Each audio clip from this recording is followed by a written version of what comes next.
Olá, tudo bem? Bem-vindo a mais um episódio aqui do Catedral Cast, chegando até você. Eu sou Augusto. Que bênção poder estar mais uma vez com essa oportunidade de poder conversar, de poder debater um assunto, um tema, e eu tenho certeza que vai te edificar demais, né? Mais uma vez, nós estamos aqui com a Alessandra, nossa parceira cativa aqui da mesa. Você sabe que você já virou dona da mesa, né? Você era convidada, foi chegando, agora já faz parte da família Catedral Cast aqui, né? Então, se falar que a mesa é minha, daqui a pouco eu vou querer dar uma colorida nela, né? Então, vou gente, pintar. vamos continuar. Mas que bênção, Alessandra, Obrigada. poder ter você aqui mais uma vez. Nem digo que é mais uma convidada. Você já faz parte dessa casa, dessa família.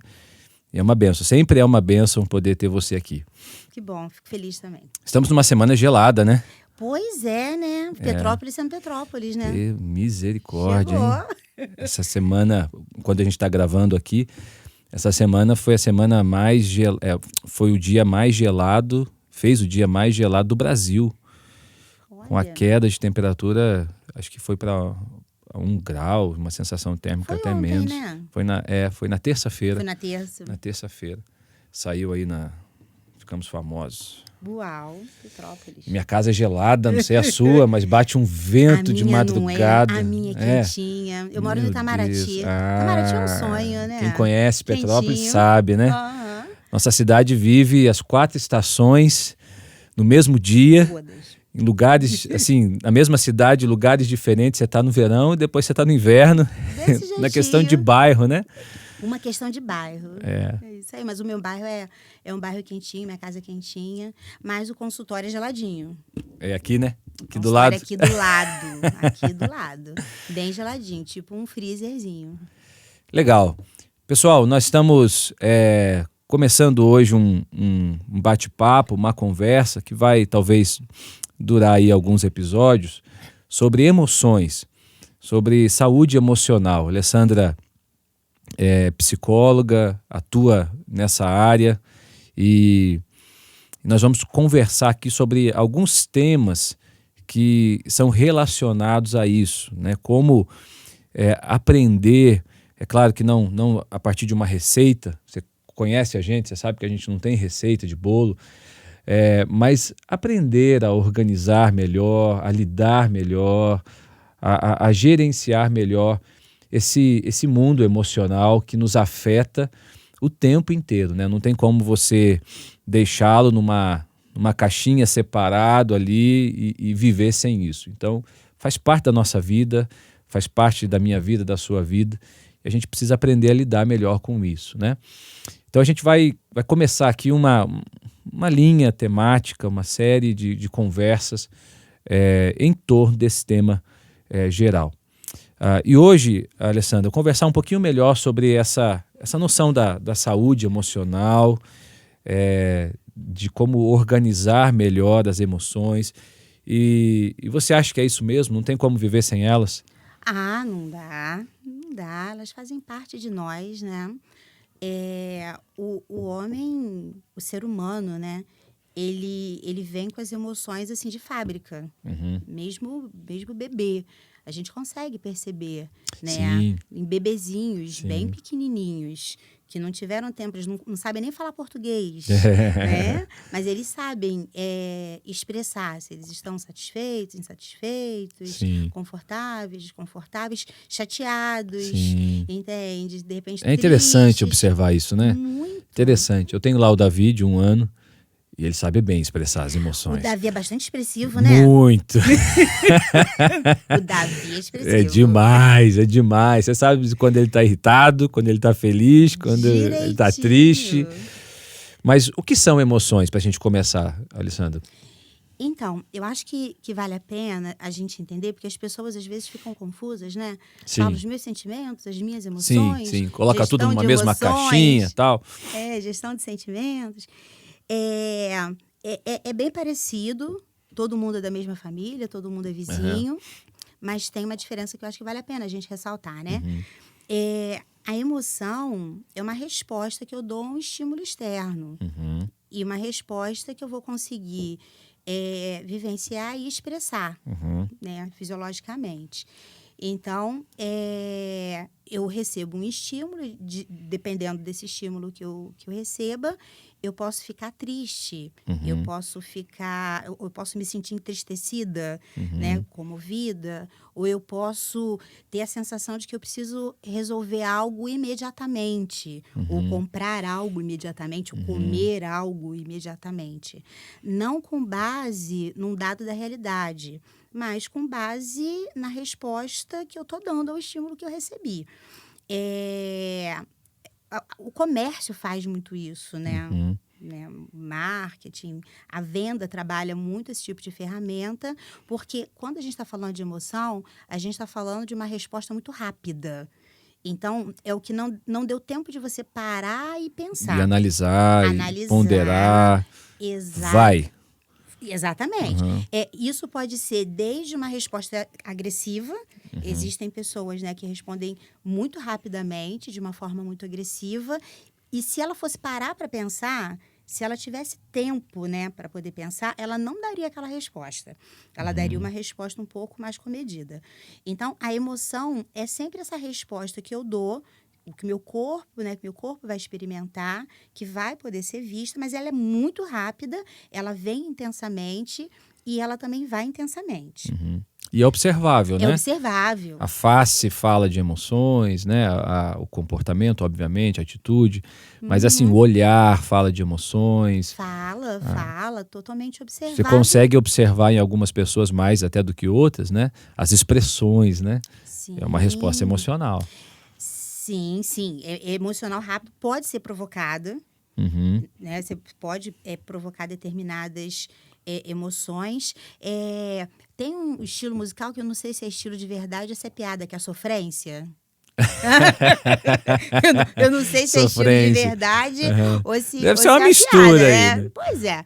E, tipo assim, tem esse objetivo, sabe? De mexer com as emoções lá da dor de cotovelo. Meu pai, né? E tem gente que gosta. Não, tudo bem, a gente respeita, eu respeito. E tem gente que super curte, chora, tá bom, né? abraça o Entrega, outro, vamos chorar juntos, entendeu? E daqui a pouco todo mundo vai, ajeita e vai trabalhar, né? E vamos embora. Já os sentimentos já envolve, já é algo um pouco mais elaborado, porque envolve cognição, eu posso aprender, eu tenho como modular. E é interessante dizer isso, porque é possível aprender a amar. Eu posso aprender a amar, mas eu também posso aprender a odiar. Eu posso aprender a tolerar, eu posso aprender a ficar triste. Entende? É possível você trabalhar e aprender a ficar triste. Você pode aprender a sentir medo ou coragem. Então, os sentimentos acabam envolvendo mais tempo, é algo mais duradouro, é algo que é processado. Vamos pensar em sentimento como algo que passa por uma construção. Enquanto a emoção não dá tempo. A emoção é flecha, né? Você foi, puxou, atirou e ela chegou. É como se o sentimento fosse uma elaboração dessa emoção que vem. Que é gerada.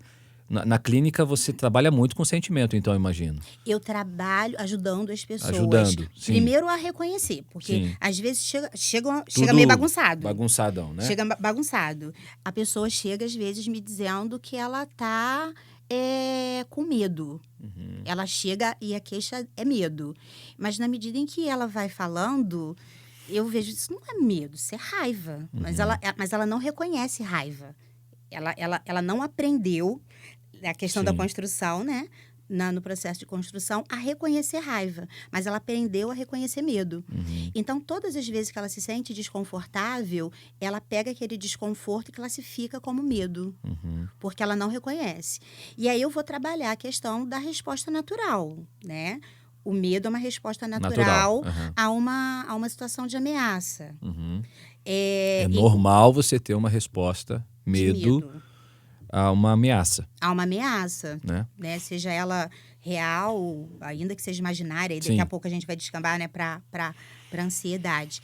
Mas agora, raiva é uma resposta natural em situações onde eu estou sendo contrariada.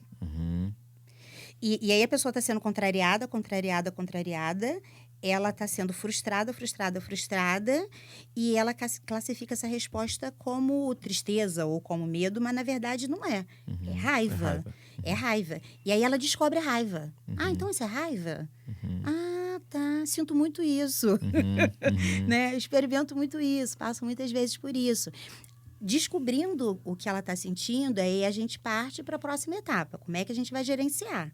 Porque ela está a vida inteira experimentando algo que ela não sabia que era aquilo.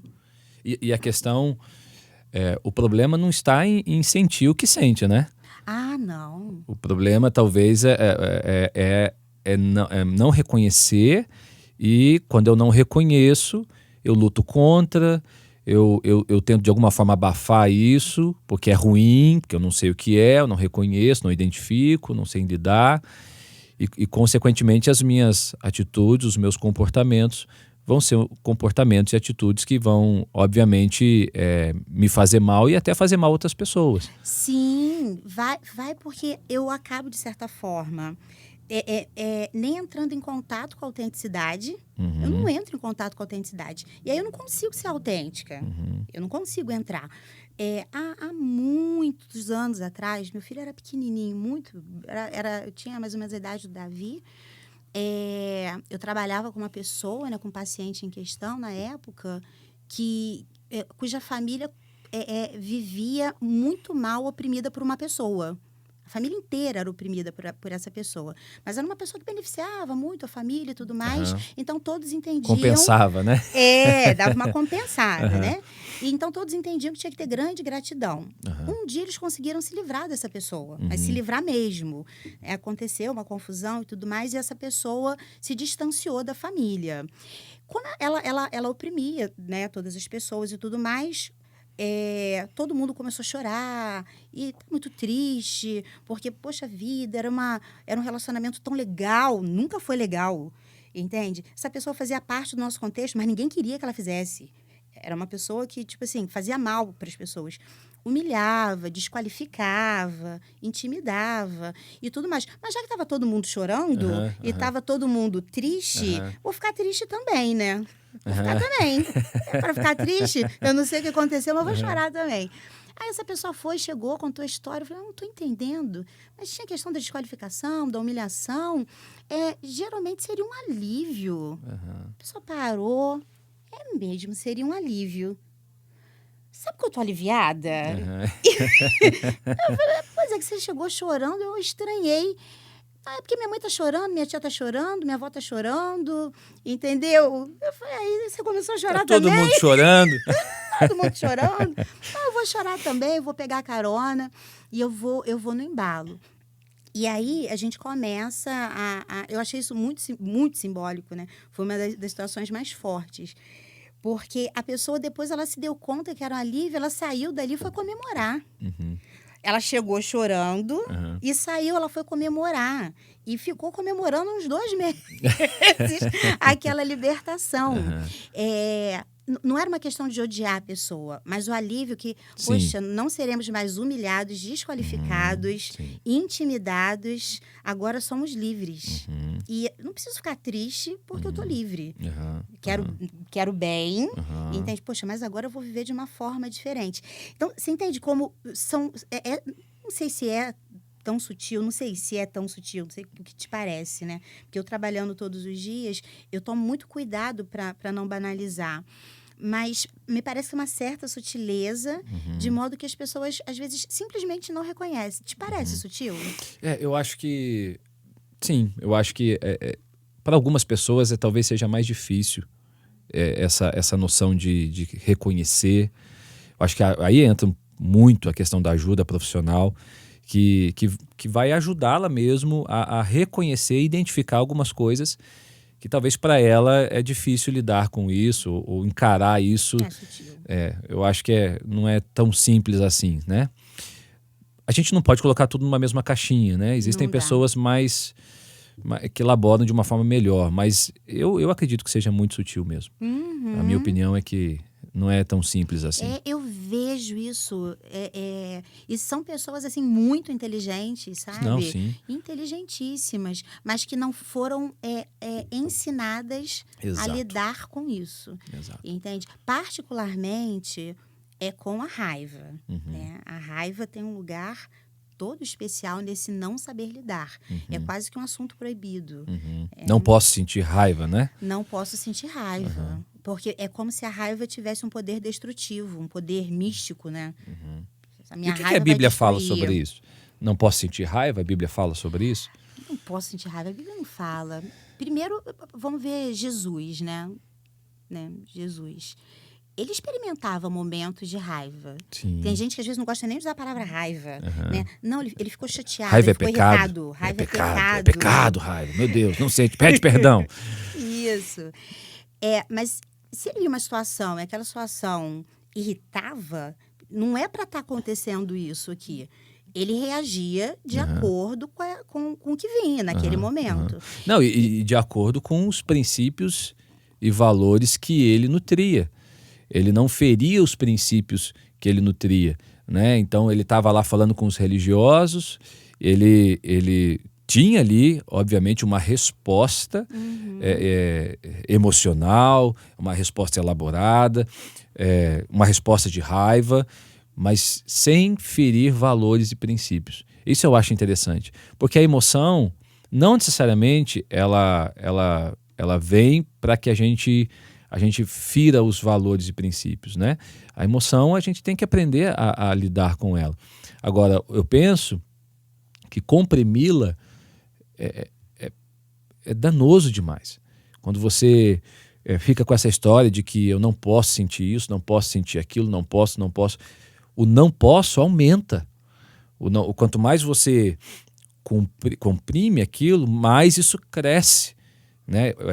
Há um estudo... Eu entrei em contato com um estudo sobre raiva mesmo. Antigamente se falava, né, para a pessoa não sentir raiva, ela tinha que golpear lá um saco de areia para aliviar aquela emoção que vem e tal. Vai lá, bate no saco de areia e tal, para aliviar. Há um estudo que comprova que, na verdade, isso aumenta. Isso torna o negócio ainda mais... sabe, mais concreto, mais real, aumenta ainda mais do que alivia. O que alivia? É quando você reconhece, é quando você entende que isso faz parte de uma constituição, às vezes biológica, que alguns sentem mais do que outros, faz parte. Às vezes você dá uma resposta de uma forma, eu vou dar de outra. Então, o que alivia é quando a gente reconhece e aprende a gerenciar isso. Sim. Aprende a lidar com isso. E não repelir isso, porque isso vai aumentar, né, vamos dizer assim, e vai descontrolar. E o que não dá é para não dar uma resposta. Isso, exatamente. Para não dar uma resposta. Exatamente. Você não se permitir dar essa resposta. A Bíblia, ela é porque espetacular, você engole, né? Imagina. Engole veneno, né? Pois é, você vai engolindo. Você uma hora... Não, e as pessoas adoecem. As Sim. pessoas adoecem por conta disso. Você vai adoecer. Né? Você não está engolindo uma coisa que te faz bem, entende? Né? Não é um legume. É veneno, sabe? É veneno. E ser assertivo seria melhor, uma das melhores saídas. A questão, né, pastor, é que, assim... eu já tinha comentado aqui sobre uma ferramenta que a gente chama de LIS, né? Que é liberdade, intimidade e sinceridade. E essa ferramenta é uma ferramenta muito interessante porque ela parte do princípio que eu não sou sincera sempre que eu quero. Eu sou sincera com quem eu posso. E eu sou sincera no tanto que eu posso. Liberdade, intimidade e sinceridade. Pega aí, gente. Porque liberdade, intimidade e sinceridade são 3 componentes que estão presentes em relações saudáveis. Né? Eu tenho o tanto de liberdade que aquele contato me permite, aquele relacionamento me permite. E liberdade é o quanto eu me sinto confortável para transitar na vida da pessoa e eu dou para ela também de conforto para ela transitar na minha vida. Isso é liberdade. Intimidade é o quanto que eu me sinto confortável abrindo os meus tesouros para a pessoa, entende? Isso é intimidade. Então, eu vou ter graus diferentes de intimidade com pessoas diferentes. E sinceridade é o quanto eu posso ser eu mesma com a pessoa. E eu não posso ser eu mesma o tempo todo que eu quero. Porque e nem tem com gente todo que não mundo. aguenta, nem com todo mundo. Que aí passa por mal educado, né? Posso passar por mal educado, nem todo mundo aguenta. Sinceridade não é sinônimo de gente mal educada, né? Não, de forma alguma. Não, e tem gente que não aguenta. Imagina só, a pessoa, de repente, ela tá vestida de uma forma totalmente inadequada. Mas ela acha que tá legal. E aí ela vira, você sabe que aquela pessoa não aguenta. Ela pergunta, o que você achou da minha roupa? Vai lá o sincero. Entende? Você tá se sentindo bem? Aí você vai modulando a sinceridade. Você tá confortável? O importante é você tá se sentindo confortável. Se você tá se sentindo confortável, é isso que importa. Tá feliz com a sua roupa? Tá, beleza. E aí a gente vai saindo, né, devagarinho. Só que a gente, na nossa sociedade, eu não posso ser tão assertiva porque as pessoas não aguentam.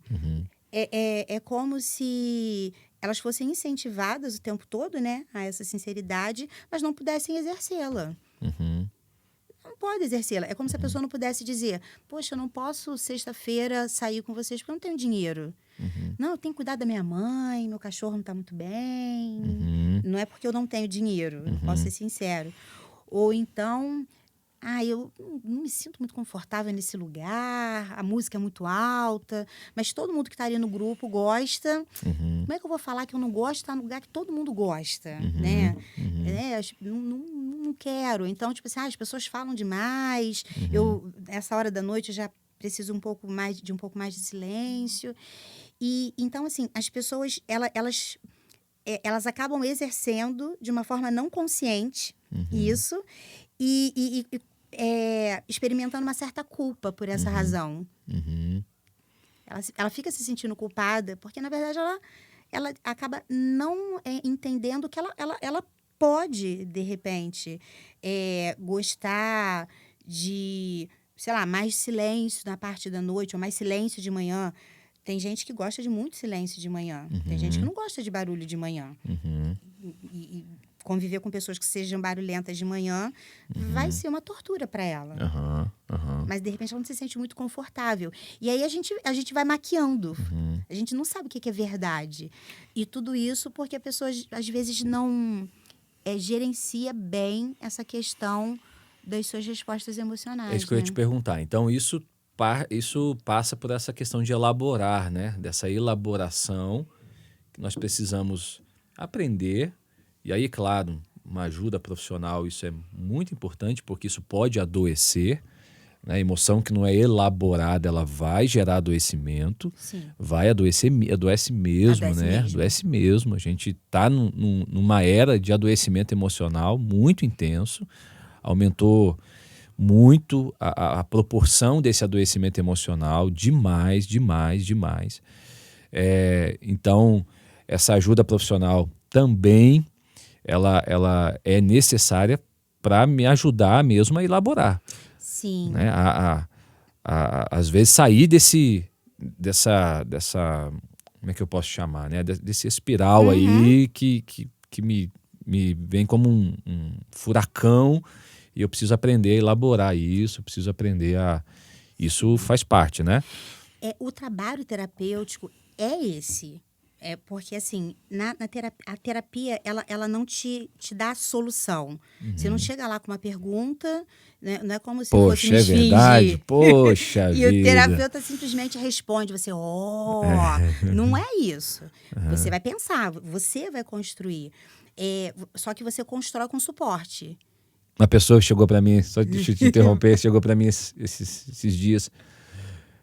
Pastor, eu acho que você está me analisando. Eu falei, não, eu só estou esperando, só estou te ouvindo, só estou esperando você falar, não estou te analisando. As pessoas acham que a gente tem uma bola de cristal, sei lá, alguma coisa que conhece e sabe a vida de todo mundo, que ela pensa. Eu só vou saber o que você pensa se você me dizer, né?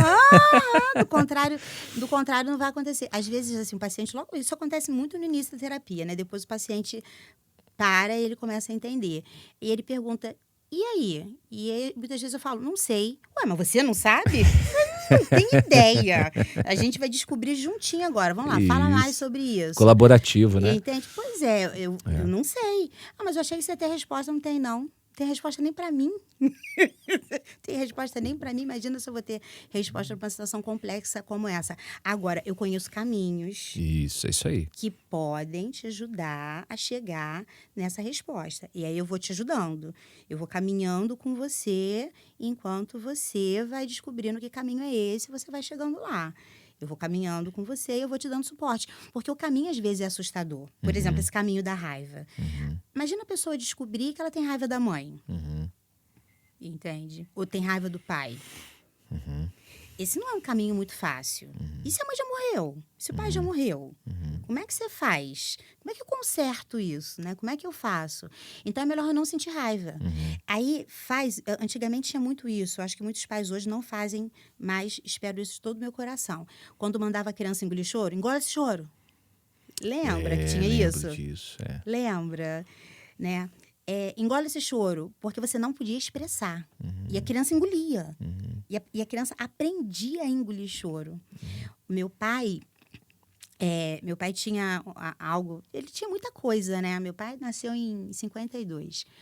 Ele tinha ainda aquele negócio de menino não chora. Né? Isso fez parte de uma cultura, né? De uma época que era cultural mesmo.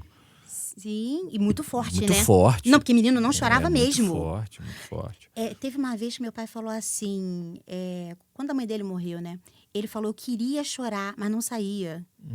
Eu queria chorar, eu fiz força para chorar e Olha não só, saía.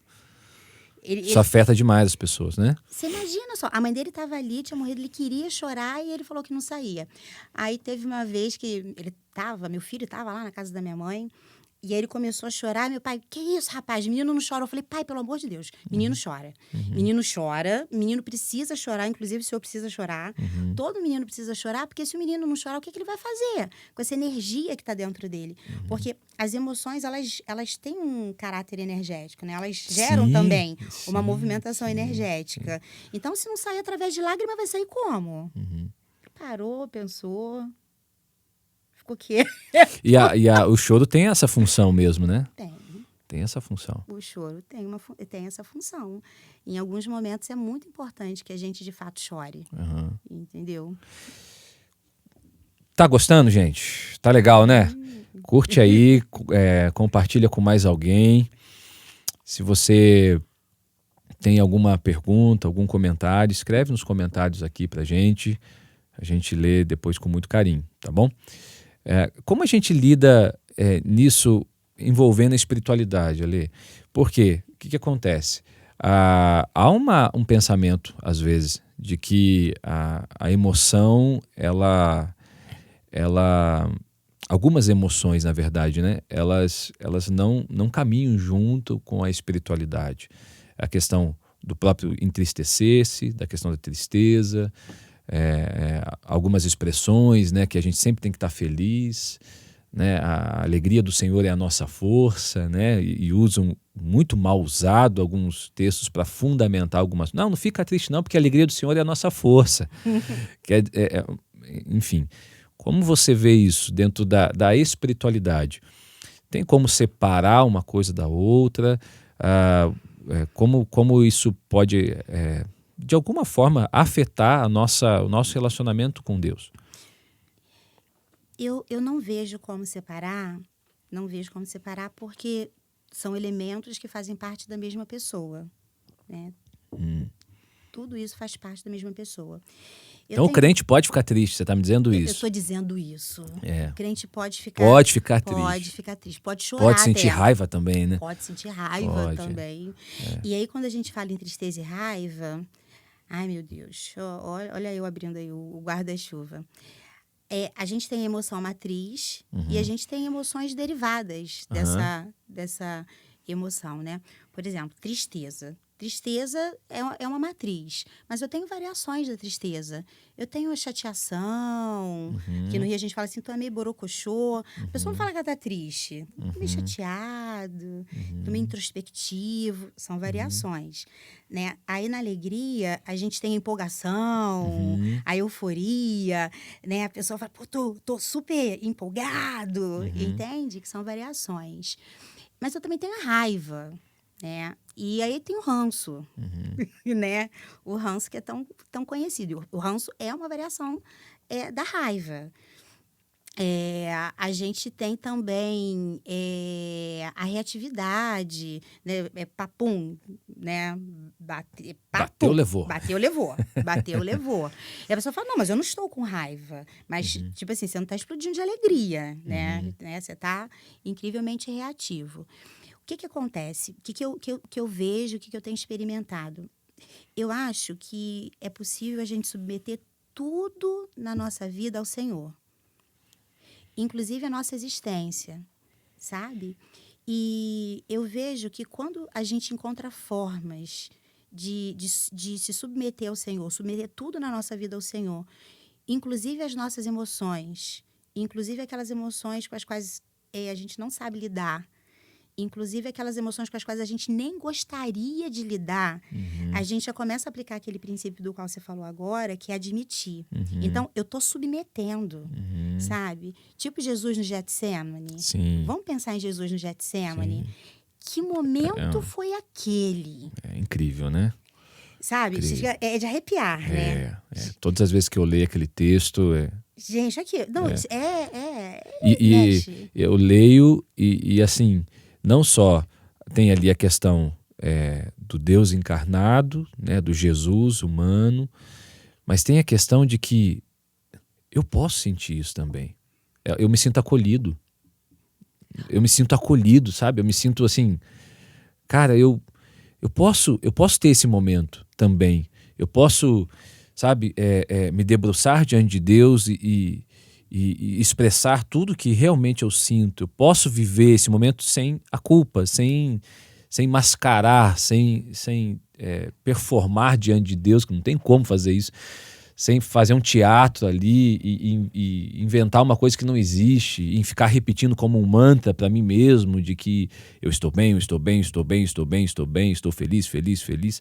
Não, vai ter momento que eu vou estar realmente como Jesus. Né? Getsemane.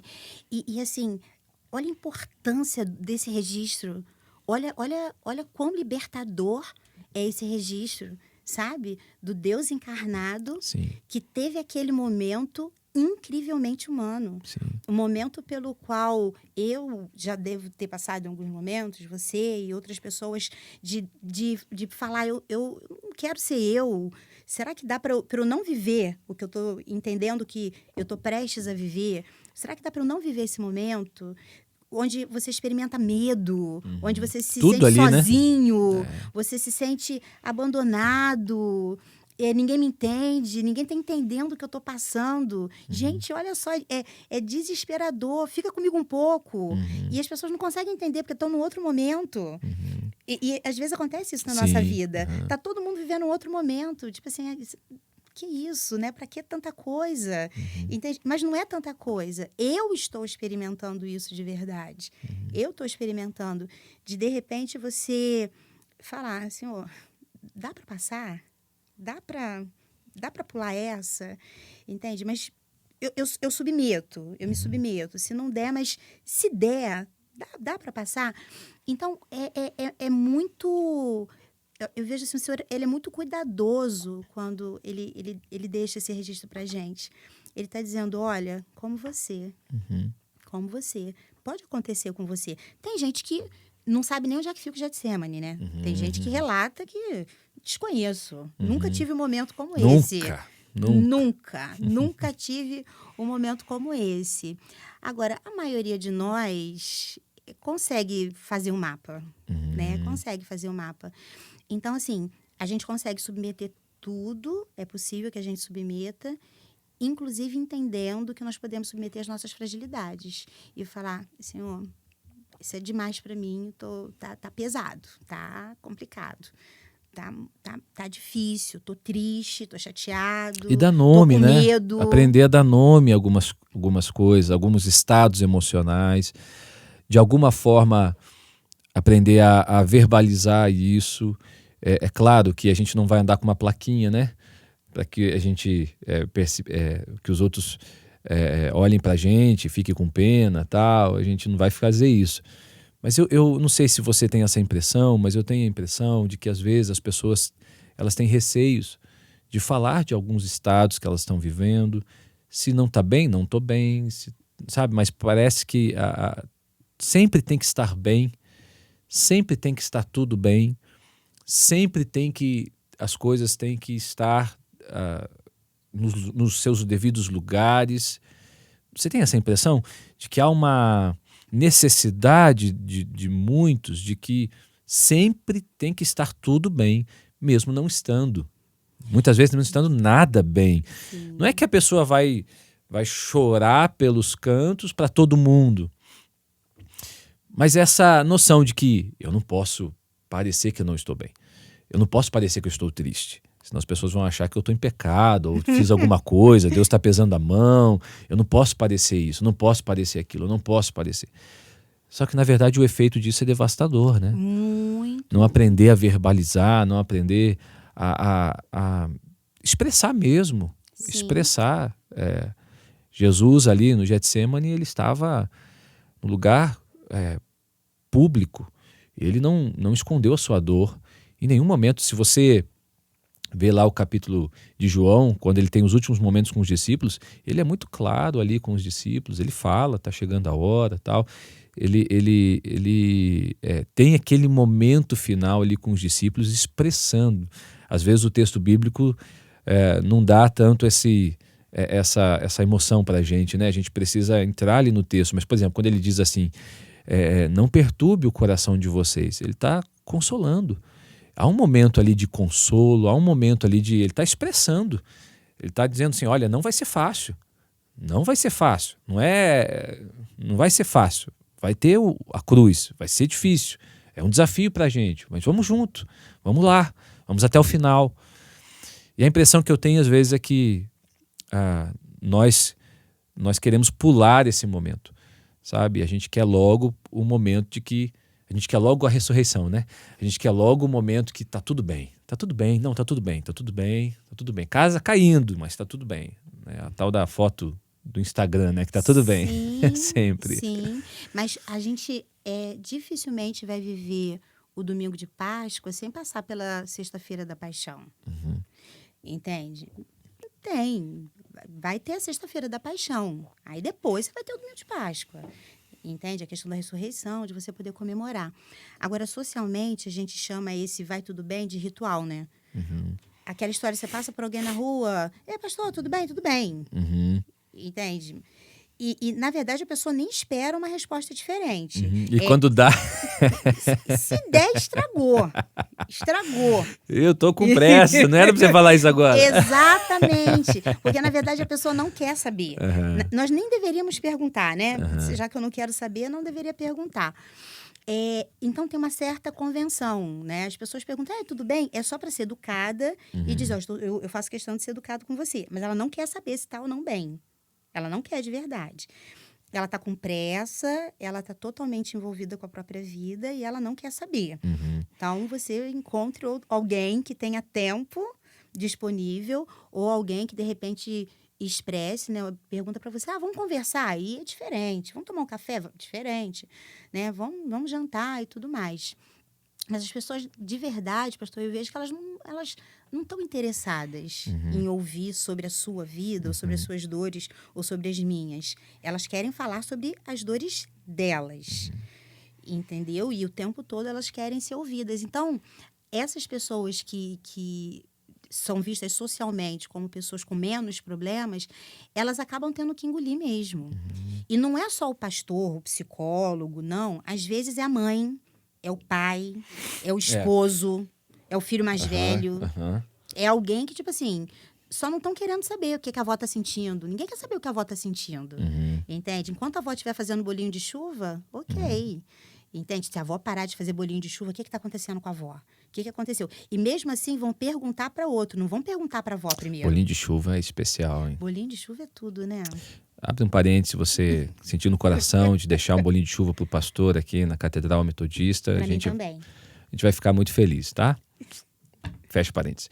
A minha preocupação é justamente essa espiritualidade que ela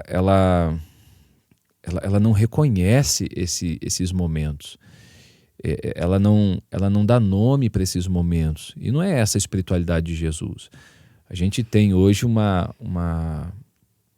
evangelho que eu percebo, às vezes, é um evangelho plastificado, que está dentro de uma embalagem para ser vendida, sabe? Então a pessoa ela coloca... Vou falar da minha área, dos pastores, né? Os caras vestem uma roupa, sabe, bonitona, posta lá uma foto bonitona com um carrão, tal. Isso é incrível. Isso tem líderes que passam essa imagem, sabe? E aí o cara que está lá, que é ministrado muitas vezes por essa pessoa, diz assim, caramba, eu preciso ser igual a ele. Então eu preciso daquela vida. Eu tive um dado, ouvindo agora, que pessoas, elas alugam carro e faz lá um mês todo de foto com aquele carro importado, sei lá o quê, para passar uma imagem. Porque não pode passar uma imagem de fraqueza. Então isso passa uma imagem de força. Então ele aluga carro, ele aluga roupa, ele paga uma diária num apartamento de luxo, sabe? Isso me preocupa. Isso me preocupa demais. A mim também. Quando a minha espiritualidade ela é baseada nisso. Então as pessoas elas confundem um pouco às vezes as coisas. Então a espiritualidade ela passa por esse viés de grandeza e de força, mas esquece um pouco a questão do contentamento, a questão de que nem sempre vai ser dessa forma, nem sempre vai estar tudo bem, vai ter a cruz, vai ter um momento em que eu vou ter que lidar com o fracasso, com a frustração, faz parte da vida, faz parte do evangelho, Deus me ensina em momentos assim. A preocupação que eu tenho muito nos dias de hoje é essa espiritualidade plastificada, vendida, sabe? Como um elemento numa prateleira em que eu vou lá, compro, porque é assim que os caras fazem muitas vezes, né? Sim. E é tabelado. Tá vendo? É isso. Aí depois no story seguinte vem, compre meu curso. Enfim, eu não vou entrar nesse mérito, não tem problema nenhum em vender curso, nenhum. Mas você entende essa questão do evangelho que é plastificado de uma vida que não é uma vida real de Jesus. Isso passa por essa ideia de que eu não posso sentir algumas coisas que eu sinto. Eu não posso viver alguns estados emocionais que eu vivo. Eu preciso resolver isso urgentemente. E a forma como isso é resolvido adoece. Adoece. Que foge dessa realidade, né? Qualquer coisa que fuja, na verdade, já é um sintoma de que tem um adoecimento. Esse evangelho plastificado, pastor, me preocupa também, né? Me preocupa demais. Eu não convivo só com crentes, mas isso me preocupa demais. É a questão dos extremos, né? Ou a pessoa espiritualiza demais, ou ela ignora o espiritual. Sim, todo extremo é muito perigoso, né? Então, assim, o que espiritualiza demais, ele vai acreditar que vai resolver absolutamente tudo, absolutamente tudo, única e exclusivamente com oração. Uhum. À exceção daquilo que ele acha que não deva resolver. Uhum. Porque eu vejo assim, se é para resolver tudo com oração, então se você tiver uma cárie, você vai orar, você não vai procurar um dentista. E se você também fraturar um braço, você vai orar e não vai procurar um ortopedista. Entendeu? E aí a gente não vai procurar mais ninguém para nada. Vamos resolver tudo na base da oração. Porque principalmente eu, né? E eu já ouvi isso dentro da minha própria casa, minha própria família, né? O psicólogo do crente é Jesus. Eu aceito isso, eu aceito. Mas aí, o obstetra do crente também vai precisar ser Jesus, porque já que ele está entrando na área de saúde, eu quero que ele entre em tudo. Ele vai ser o meu oftalmo, eu não quero mais usar óculos. Entende? E ele também vai ser o meu dentista. Prova, entende? Hein? Prova. Porque se ele vai ser o psicólogo, ele vai ser meu fisioterapeuta, ele vai ser meu gastro, meu cardiologista. Imagina a mulher em trabalho de parto. Vamos lá. Não, tô esperando Jesus. Vamos para o hospital? Não, tô esperando Jesus. Tô esperando. Nós vamos resolver isso aqui em oração. Vamos lá, vamos dar as mãos, irmão, pelo amor de Deus, meu gente. pai. Faz alguma coisa. Não, irmã, nós vamos resolver na base da oração. Então, assim, a gente não pode ficar nesse extremo. Sim. Né? A gente não pode. A gente vai resolver... A gente ora o tempo todo. A verdade é essa. A gente ora o tempo todo. Eu oro o tempo todo trabalhando, andando, dirigindo, fazendo a feira e tudo mais. E eu também não posso ignorar o espiritual e achar que tudo eu vou resolver com uma técnica, porque as pessoas querem técnica o tempo todo. As pessoas querem isso, quer estalar o dedo e resolver o problema. Gente, não é assim, sabe? Não é assim. Eu preciso encontrar o meio do caminho, sabe? Eu preciso encontrar um equilíbrio. E esse equilíbrio que as pessoas, pastor, eu acho que esse evangelho plastificado é fruto de uma preguiça que as pessoas têm. É muito mais fácil alguém produzir um evangelho, né, em escala de produção industrial, colocar na prateleira e vender para quem não está disposto a construir um relacionamento com Deus.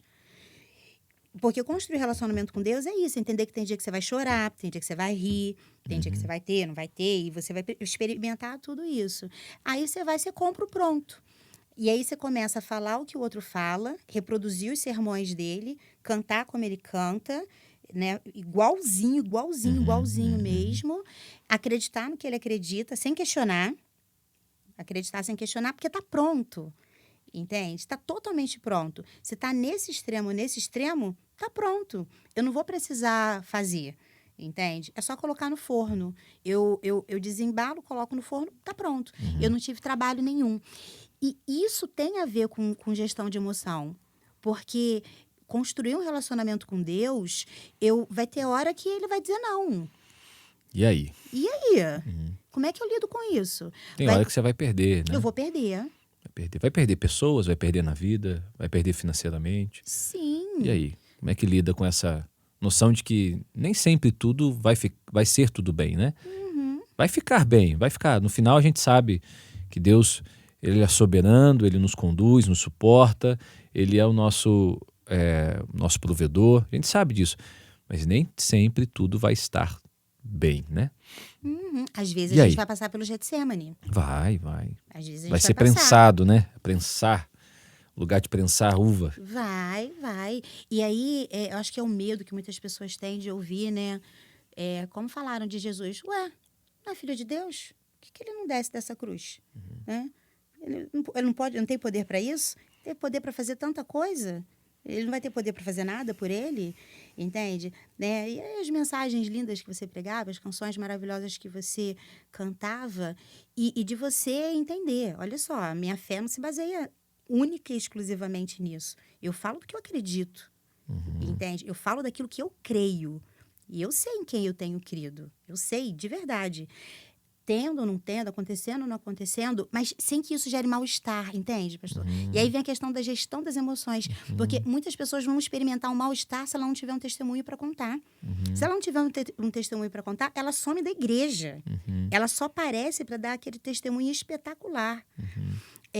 Se as coisas vão mal, ela desaparece, porque ela não tem um testemunho para contar. E ela não quer abrir a boca se não for para dar um testemunho espetacular. E às vezes não tem testemunho espetacular. Às vezes não tem. E aí o que a gente faz? Por isso que gestão de emoção é algo fundamental. Porque nem sempre as coisas vão estar confortáveis. Mas você precisa ter a capacidade de gerenciar o próprio desconforto enquanto o conforto não vem. É isso aí. Essa capacidade de gerar o desconforto. Gerenciar. Gerenciar o desconforto enquanto o conforto não vem. É. Bom, pegou aí, né? que a gente pode deixar, Alessandra, para o pessoal que nos acompanha, nos ouve, de alguns princípios, algumas dicas, até mesmo alguns conselhos, sabe, de como lidar melhor com isso, de como eu posso, é claro, como a gente sempre diz, né, não tem uma receita de bolo, mas existe sempre uma coisa que é mais geral, é mais para todo mundo, é mais assim, o que a gente poderia deixar como uma lição prática aí para o pessoal que nos acompanha sobre essa gestão melhor das emoções, como gerenciar melhor, organizar melhor, elaborar melhor isso que me afeta tanto, isso que eu tenho que lidar todos os dias. Não tem um dia sequer que nós não lidamos com isso. Não tem um momento sequer, eu diria, que nós não lidamos com isso. O tempo todo nós estamos diante de uma emoção, o tempo todo. Uma notícia que eu vejo, um acontecimento que eu me dou conta, uma conversa, uma oração que eu faço, o tempo todo. Por isso que o ser humano ele é bio, psico, social e espiritual. Ele não é só biológico, ele não é só espiritual, ele não é só psicológico, ele é tudo. Ele está inserido dentro de um meio, ele é esse corpo, ele é essa mente, ele é tudo junto, é uma coisa só. O que você diria? Como eu poderia lidar melhor com isso? Eu vejo assim, é complicado, né? Eu poderia dar inúmeros toques, mas eu acho que alguns, né, dos que seriam úteis, seria, em primeiro lugar, fingir que você não está sentindo o que você está sentindo não resolve o que você está sentindo. Uhum. Fazer de conta que você não está triste não te alegra. Você não vai resolver o problema da tristeza. Fazer de conta que você não está com medo não vai te dar coragem. Fazer de conta que você não está com raiva não vai resolver o problema da raiva, não vai diluir essa raiva.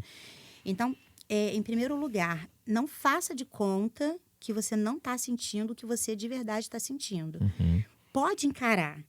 Se você não der conta de fazer isso sozinho, peça ajuda para alguém que tenha condições de te ajudar. Porque isso é importante, né? Alguém que tenha condições, né? Não vai pedir ajuda pra... Aí dá ruim, né? Imagina. Tem que pedir ajuda para alguém que tem condições. Alguém que tenha condições de te ajudar. Peça ajuda para alguém que tenha condições. Fingir que você não está sentindo o que você está sentindo, empurra para debaixo do tapete. Isso é tão importante, né? Tão importante. Eu me lembro aqui de Elias, que está naquela situação, mais um exemplo bíblico para a gente, né? E ele diz ali claramente, né? Eu não sou melhor que os meus pais, eu não... Ele está expressando ali, tá de alguma forma ali expressando tudo que ele está sentindo naquele momento. Isso é tão importante, né? Não fingir. Não fingir. O fingimento, ele gasta muita energia. Fingir gasta muita energia. A tristeza de todas as emoções é a que deixa a pessoa mais desenergizada. Em momentos de tristeza, existem pessoas que chegam a sentir as pernas bambas, porque elas ficam realmente enfraquecidas. Aí você imagina uma pessoa que já está desenergizada, porque a tristeza levou embora a energia dessa pessoa, ela ainda precisa fingir, e o fingimento gasta muita energia, que ela não está triste. Então, assim, essa pessoa corre o risco de abrir um episódio depressivo significativo, entende? Ela corre o risco, dependendo do histórico familiar, é muito complicado, entende? Mas ela pode romper com a realidade, é possível que isso aconteça, entende? Dependendo, né, do histórico familiar. Eu acho que é muito bom você não brincar com a genética, né? Como você falou, o homem é biopsicossocial, né, espiritual. A gente não é uma coisa só, né? É uma junção de coisas. Então, não vamos desafiar a genética. Sim. Né? É bom que a gente não desafie. Então, não fingir. Depois que você decide não fingir, partindo do princípio que sejam pessoas que temam a Deus e tudo mais, tenta a pessoa, né, fazer uma oração que não seja uma oração cerimonial, mas que seja uma conversa sincera com Deus. Tipo assim, de sentar e... Senhor, vamos bater um papo. Eu tenho andado assim... Não que Deus não saiba, é claro que Ele sabe. Mas essa oração não cerimonial, ela tem um poder gigantesco. Porque ela te aproxima de Deus num nível de intimidade realmente muito grande. Né? Não é você dar um tapinha nas costas e chamar Deus de moleque. Não é isso, de forma alguma. Mas não é não reverência, né? Não é irreverência de forma alguma. Mas é você abrir o coração. De repente, falar, Senhor, tô fazendo o que aqui? Entende? Salmos, né? Os salmos fazem muito isso. Tô fazendo o que aqui? Muitas orações ali. Tentei isso, não deu certo. Tentei isso, não deu certo. É isso mesmo. É para não dar certo. Eu preciso saber lidar com não dar certo. Essa é a minha experiência. É prosperar o quê? E às vezes é mesmo, né? Às vezes a resposta vem, meu falar, filho, realmente. E agora, né? E agora? O que eu faço? Porque você deixa de ser uma pessoa plastificada e você começa a ser uma pessoa de verdade. Isso, sim. Né? Você não finge. De repente, você bate um papo, que é uma oração, né? Não cerimonial, não Altíssimo Deus, poderoso, soberano. Não, falar, Senhor, vamos conversar. Vamos conversar. Uma conversa, né? Vamos conversar. Eu acho que isso aproxima a gente de Deus, né? Aproxima a gente de Deus. E trabalhar a questão da gestão das emoções. Com ajuda profissional... Se você puder procurar, eu acho que sempre é muito importante.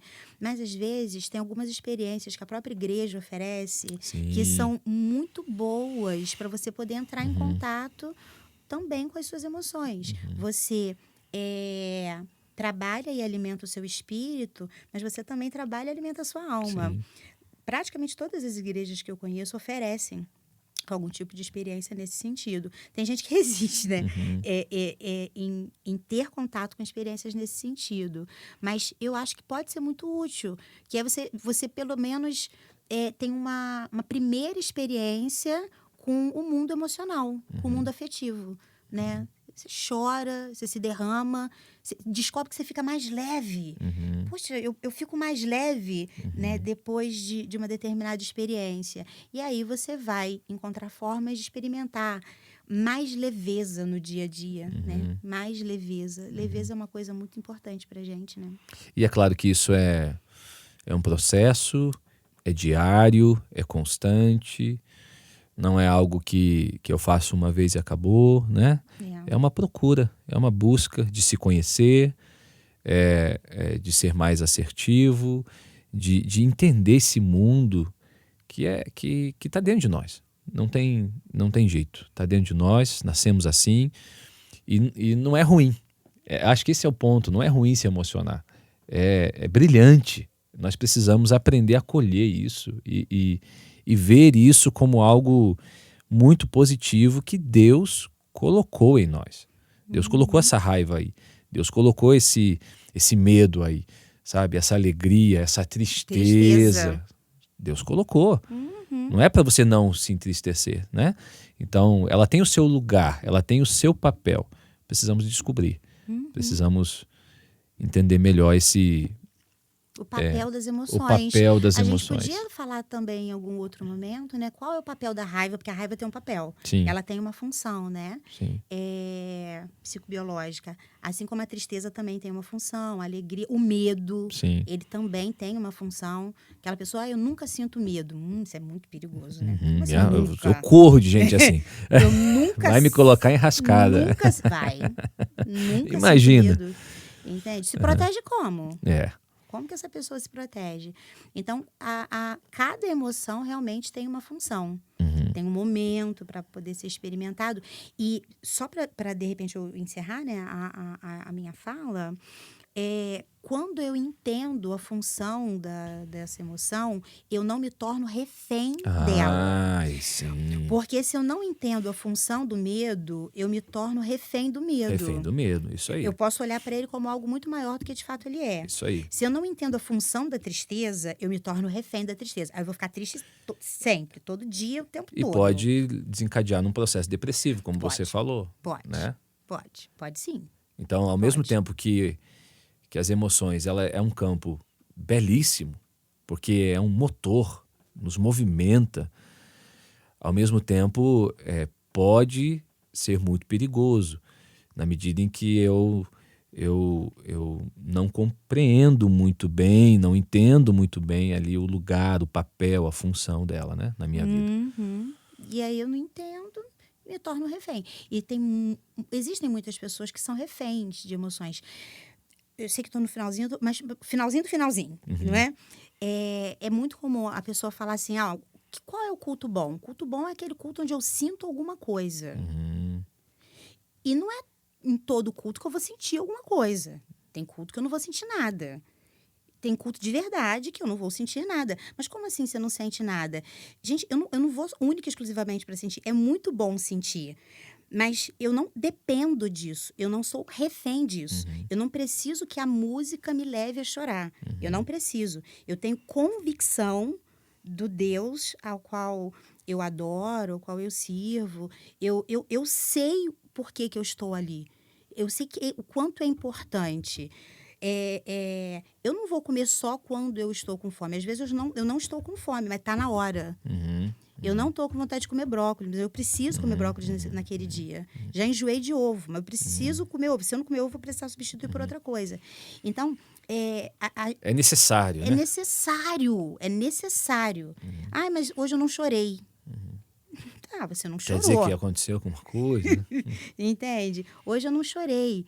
Mas pareceu que estava meio frio, né? Mas como assim? Pareceu que estava frio? Pareceu que estava quente? Porque existem aqueles que também se tornam dependentes de sentir alguma coisa. Exatamente. E se ele não sente nada, parece que não tem nada acontecendo. Exatamente.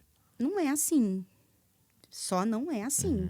Não é todo dia que eu marco um golaço no meu trabalho. Tem dia que eu só vou, faço meu trabalho e volto para casa. Tem dia que eu marco um gol. Acho que Pelé devia ser assim, né? Não devia marcar gol de placa todo jogo que ele... Com certeza não. Imagino a gente que não. conhece só os gols, né? Mas tem dia que não só não marca, não só faz o trivial, como às vezes chuta para fora mesmo. Pois é, deve ter isso também, né? Bate na trave. E aí? Bate Essa na dinâmica trave. da vida, né, Alessandra? Essa dinâmica da vida. E a fé, a espiritualidade, ela está atrelada a essa dinâmica da vida. E a gente precisa entender esse lugar que é um lugar de dependência de Deus, que é um lugar de que eu entendo que eu não me basto, que eu preciso de Jesus, sabe, sustentando a minha vida, falando as minhas emoções, sustentando ali o meu ser como um todo. É esse lugar que eu preciso encontrar, né? Esse lugar de dependência, de ouvir Deus, de caminhar movido por a revelação que Ele tem para mim, né? Pelo maná diário, né? Pela palavra diária, por aquilo que Ele tem para a minha vida naquele dia, naquele momento, naquela fase, naquele ciclo. É esse lugar que você falou, em que eu me coloco diante dele, sendo quem eu sou, como eu estou ali naquele momento, né? Não interpretando, não... Porque esse interpretar esconde alguma coisa. Sim. E aí A questão do cerimonial, essa questão que tem, né? Ser quem eu sou. Ser quem eu sou, sentir o que eu estou sentindo, entrar em contato com isso. Às vezes não é legal, às vezes só é. A gente está falando do maná, mas você para e pensa, todo dia, o que vai ter hoje? Maná. E amanhã? Maná. E depois? Maná. E depois? Maná. E depois? Maná. Era um milagre, mas é o mesmo milagre todo dia. Entende? Como que o milagre pode ficar chato, né? No primeiro dia é uau! Não é? Aí o segundo, terceiro, de novo. Amanhã vai ter de novo. E de novo, vai ser o mesmo milagre. Deus podia dar uma diversificada, né? Dar uma diversificada. Mas, às vezes, o milagre de todo dia é um maná. É para me alimentar. É para eu entender que realmente eu dependo de Deus, que eu não me basto. É o extraordinário que se revela no meu ordinário. Sim. No dia a dia, nas coisas que são ali elementares mesmo, e que ali Deus está fornecendo um milagre, Deus está fornecendo um maná. Nem sempre, vai ter uma carne, assim, né? Um Big Mac. É. Imagina só fazer uma concorrência. Nem né? sempre. Às vezes é o maná mesmo. É o maná. E o maná é espetacular, extraordinário. Eu preciso reconhecer isso. Exatamente. Posso até não arrepiar diante do maná, posso não chorar, posso não me emocionar diante disso, mas é um milagre. Entende? Amém. É um milagre. Amém. E aí, o que você achou desse bate-papo, dessa conversa? Alessandra, é uma bênção, né? Quero pedir para você compartilhar isso com mais alguém. Certamente alguém precisa ouvir essa conversa, certamente alguém precisa entrar em contato com algo que a gente tocou aqui. Se você tem alguma questão, se você tem alguma dúvida, deixa aqui nos comentários, ou mesmo um feedback para a gente. É tão importante quando a gente lê a maneira como a nossa conversa aqui está tocando você aí. Então, coloca aqui nos comentários um feedback para a gente, né? Dá um retorno para a gente da forma como isso está chegando até você. Espero que essa conversa tenha te abençoado. Obrigado, Alessandra. Imagina, pastor, mais uma vez. Tamo junto, né? Tamo junto. Tamo junto. Vamos ter mais algumas outras conversas dentro dessa linha temática. Acompanhe no nosso canal. Se você não é inscrito no nosso canal, se inscreva. E até a próxima conversa, até o próximo tema, até o próximo Catedral Cast. Um abraço. Fica com